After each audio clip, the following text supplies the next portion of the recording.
xin chào tất cả các bạn, chào mừng các bạn đến với kênh của mình. Hôm nay mình sẽ làm slime chốt nha.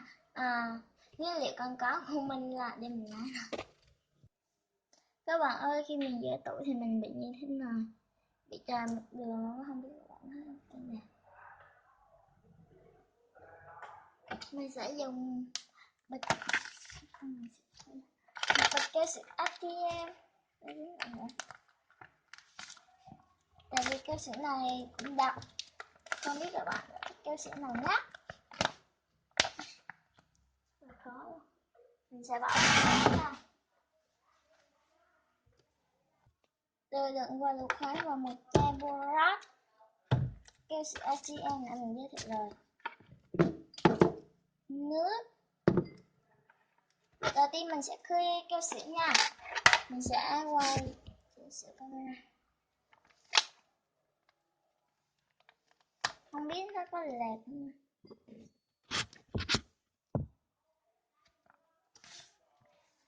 Đổ keo sữa vào nha.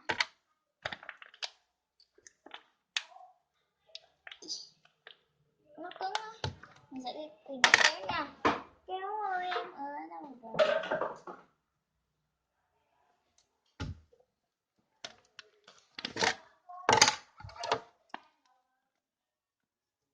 Trước khi đưa sang mình sẽ chuẩn bị trước mới được.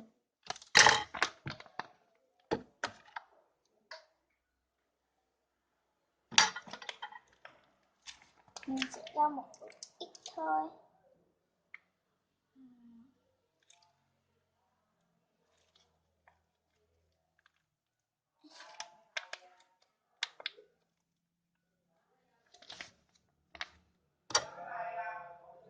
Các bạn nhớ làm ơn phải theo dõi video của mình nha. Video của mình thì chưa được các bạn xem nên mình hơi buồn một tí.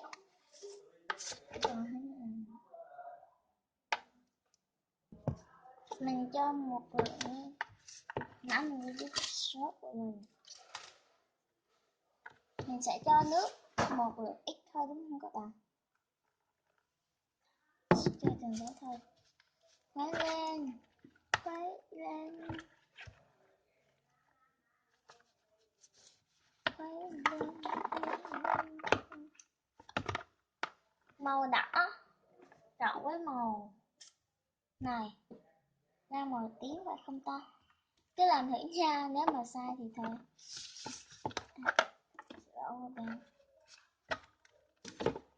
Mình sẽ để cho nước hòa tan với lại keo sữa.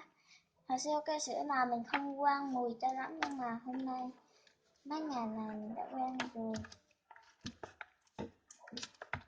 Mình dùng keo sữa nhà sách đấy, 6.000 một hũ nhỏ nhỏ như thế này, nhưng bây giờ mình đã sửa rồi. 6.000, nhưng mà mình đặt hàng mình mua luôn cái này cho nó tiện ấy. Mới đầu mình về thì mình không quen, sau thì mình mới quen. Cái sữa đã hợp tới, mình cứ cho thêm một ít thông tâm, một muỗng lại thôi. Không phải là mình tham đâu nha, tại vì mình thấy nó cũng hơi đặc. Cho màu vào ha. 2 giọt màu đỏ. 2 giọt. 2 giọt màu xanh. Sẽ ra bao nhiêu? Màu gì đây? Ra màu tím, ra màu tím. Tại vì màu tím mình làm màu tím luôn á.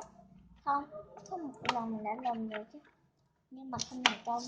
Mình làm slime không phải lên cho miệng, mình làm ở nhà mình thôi, mình không có đăng lên.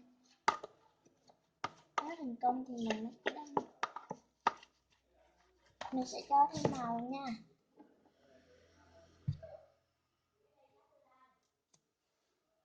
Một giọt.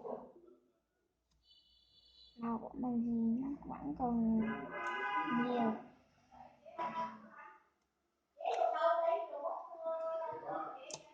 Nó hơi màu rất là ồn luôn ấy các bạn. Mình sẽ nói to hơn một tí nha. Mình sợ nói to thì làm phiền ở ngoài đó đó.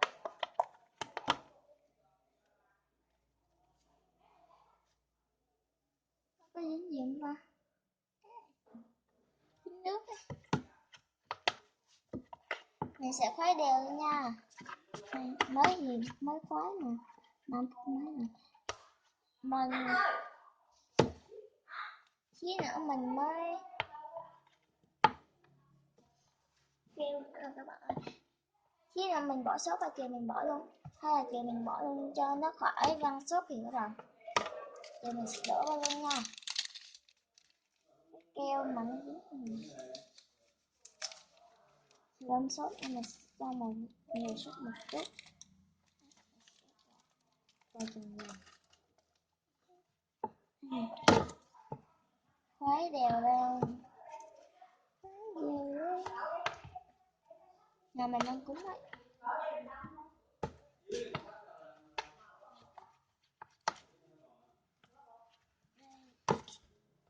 Có thấy không? Sốt li ti nhìn rất là đẹp luôn. Mình cũng rất thích là sốt vừa sốt loại lớn thì mình không thích luôn. Đây mình đổ hơi nhiều rồi, nhưng mà mình sẽ cố khuấy lên và không đổ thêm dung dịch nha. Nói gì nó đông lại này.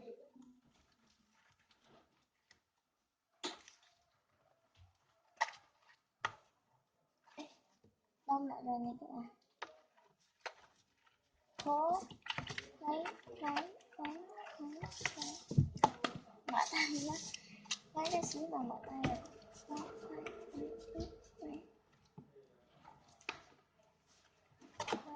Khuấy. Mình sẽ dừng video một chút lâu nó khỏi mất thời gian. Các bạn ơi, cục slang của mình đây nè. Mình mới đổ dung tay để mình ngồi ấy, cho nó phải dính nhiều. Khi các bạn pha borat thì phải pha bằng nước ấm nha, cho nó thật an toàn. Mình chỉ nói thôi chứ không phải là có ý gì khác.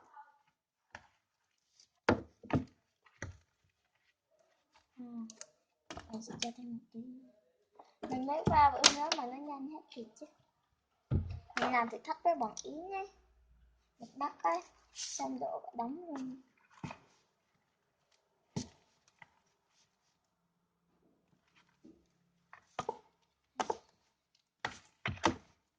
Mình đang có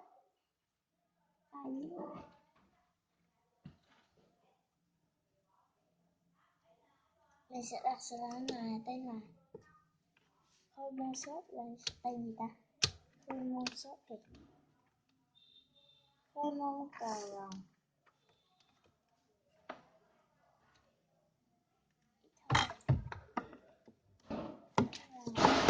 Nhồi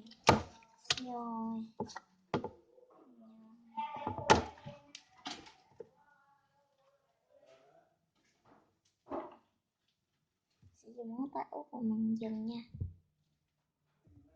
Các bạn ơi, mình đổ hơi lố rồi.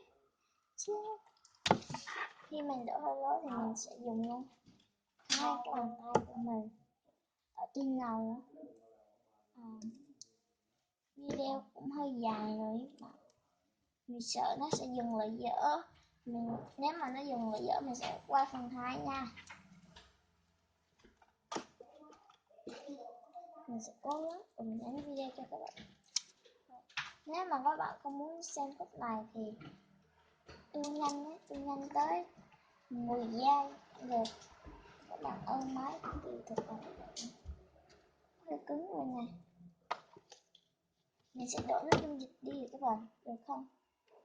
Sẽ đổ nha. Mình chừa một xí trong này thôi. Hơi cứng. Nhưng khi mình để qua ngày thì sẽ rất là tải. Giờ thì nó như ra màu xanh dương. Nhưng mà mình dần lại nha. Các bạn ơi, mình còn ướp xong cái này rồi.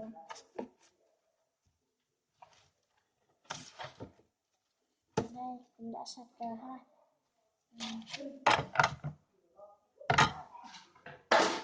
Đây nó hơi cứng một tí nên mình để qua ngày và ok ha. Các bạn nghe nha, nó nghe tiếng xì xì nhìn giòn, không hề ngon sốt ấy. Mấy cái hộp này là tầm cái cục ngắn thôi, hơi cứng. Mình sẽ cho nó cái này, tại vì nó cứng quá nên mình phải làm sao cho các bạn thấy cục của mình chứ.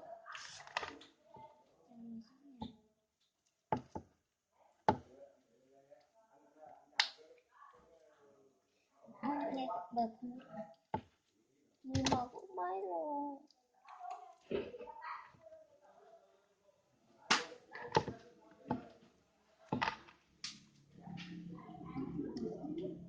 Nếu mà các bạn nói mình không biết chơi slime cũng được nha, nó vẫn còn dính nước ấy. Hơi trơn.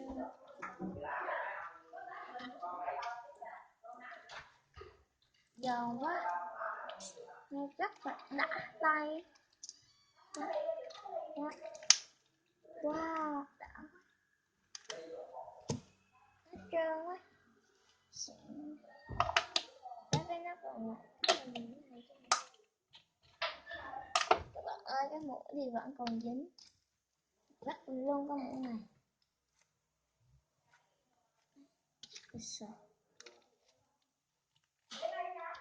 Chứ mình cho cây sữa vào thì nó có dẻo không ta?